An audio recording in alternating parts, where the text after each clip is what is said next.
Баршаңызға қайырлы күн достар. Бүгін сіздерге небәрі 15 минутта дайын болатын кешкі астың рецептімен бөліскім келеді. Видеоны соңына дейін тамашалаңыз. Ол үшін бізге тауықтың төс еті, яғни филе қажет болады. Ескеретін жағдай, филе бөлме температурасында ерітілген болуы қажет, яғни жұмсақ болуы керек. Енді осы филені видеода көрсетілгендей көлденеңнен теңдей 3 бөлікке бөлеміз.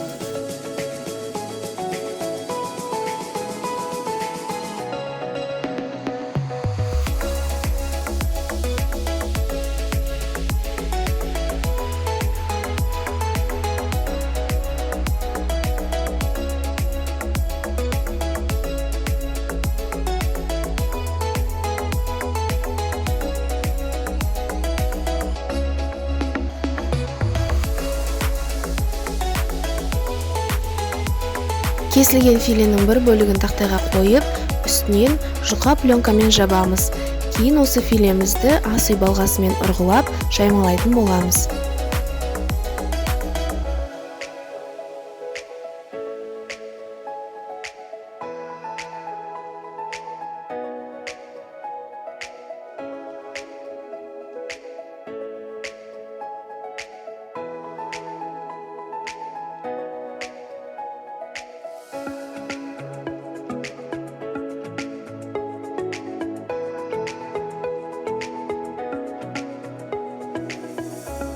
Әрбір жаймаланған бөліктің ортасына өзімізге ұнайтын кез келген дәмдеуішті сеуіп шығамыз.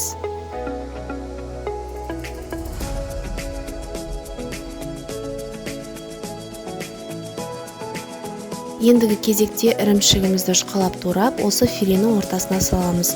Егер сіз көбірек ірімшік болғанын қалайтын болсаңыз, қалыңырақ етіп турасаңыз да болады. Ал маған осы көлем жеткілікті. Филенің екі жағын біріктіріп, конверт тәріздес етіп жабамыз. Барлық бөлікті осылай жаймалап, ортасына дәмдеуіш сеуіп, ірімшік салып, бір-бір конверт етіп дайындаймыз.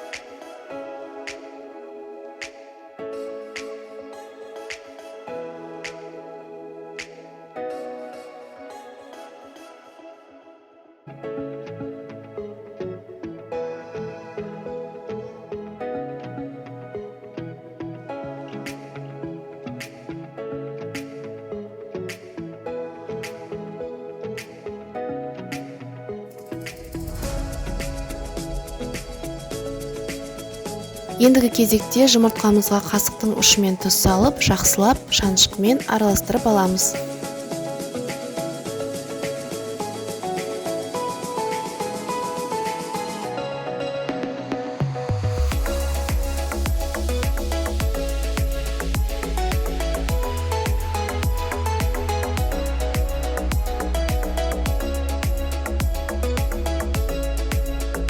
Алдын ала дайындап қойған конверттерімізді осы жұмыртқаның қоспасына салып, барлық жерін тегізіп аламыз да, кейін нан ұнтағына жақсылап аунатамыз.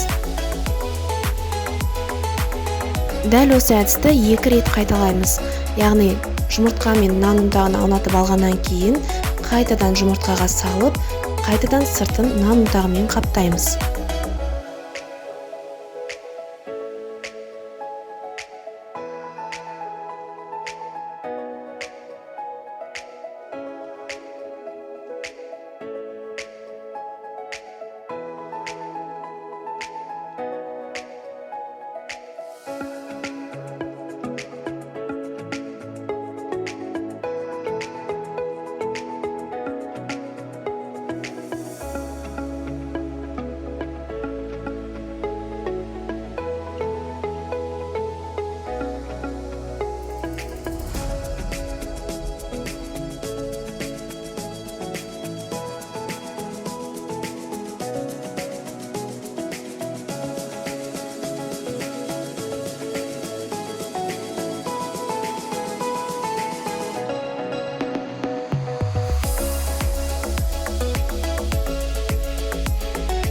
Осы әдіспен барлық филемізді дайындап алғаннан кейін қызып тұрған майға салып, екі жағынан 3-4 минуттан қуырып аламыз.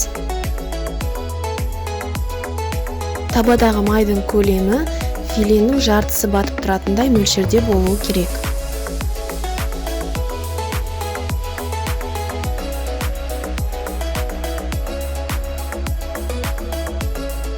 Міне достар, бар болған 15 минутта осындай ерекше, өте дәмді кешкі ас дайындап алуға болады. Бұл тағам әсіресе кешке жұмыстан асығып келіп, ас үй қамына кірісетін ханымдар үшін өте тиімді. Жасап көріңіздер. Сіздерге ұнайды деген сенімдемін.